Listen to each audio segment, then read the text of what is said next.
And it's looking very good out there. Looking gorgeous. In the last decade, almost 8,500 rhinos were lost to poaching in Africa alone. Now, one British man thinks he has the solution for the creatures, to prevent the creatures from being killed for their horns. Mike Kendrick, founder of the charity Rhinos Last Stand, has developed an injectable liquid which turns the horns pink, also helps track them. And he joins us now. Very good morning to you, Mike. Good morning. So, to start with the really basic stuff, what is the scale of the problem that you're facing, just in terms of the problem for rhinos and poaching and what's happening? How bad is the problem? Oh, it's massive. We're losing up three a day, 4 a day. There are only about 10 to 12,000 rhinos left in Africa. We've seen the extinction of several, you know, the northern rhino, the Sumatran rhino. So these animals they're iconic.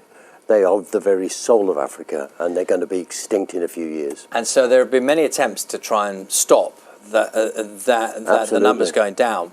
Tell us about your idea. How would it work in practice? Well, the attempts so far have been trying to catch the poachers, and that usually ends in people killing each other. And of course, it's too late then. So we looked at it from another point of view. Why do these poachers steal these horns? Well, it's because they're worth more than gold. We should just explain. It's important to point out to people here. The images we're showing are of rhinos that have been tranquilized. Yes. So this is part of the procedure we're looking at. Yes, sorry, carry on. We tranquilise them because catching poachers just doesn't work. They never get convicted. So if you look at why they steal, it's because the horns are so expensive, so valuable, and the risk is low. So these guys want to get rich, but they don't want to get caught. So what we've done is devalued the rhino horn, so it's a useless piece of junk if it's removed off the rhino. So that's what we do from that point of view, and we've introduced a DNA unique to every single rhino, unique to every single one.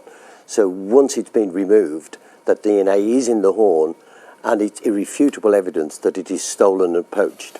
Is the rhino aware that something's been injected into its horn? Is the rhino aware that something's been? Does it cause any pain? No.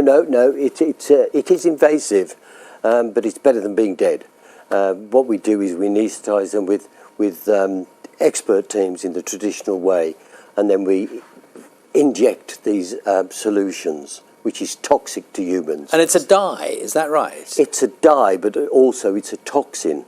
But it's animal friendly, so if they die naturally, other animals can eat them without getting fixed, but it's poisonous to humans. And the whole point of that is that rhino horn is used as an aphrodisiac or a cure for hangovers, all sorts of...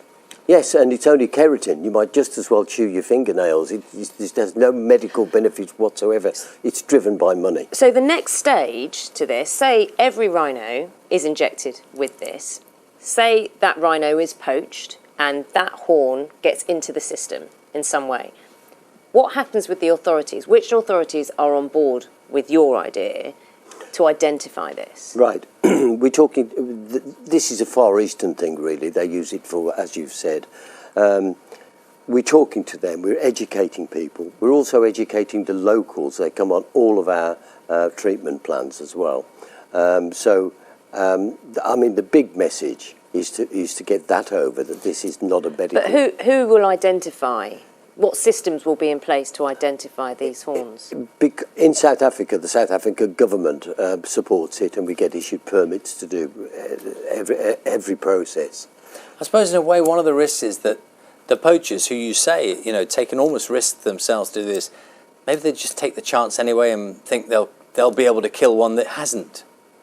They'll just try. They will, and that's why, and that's very true.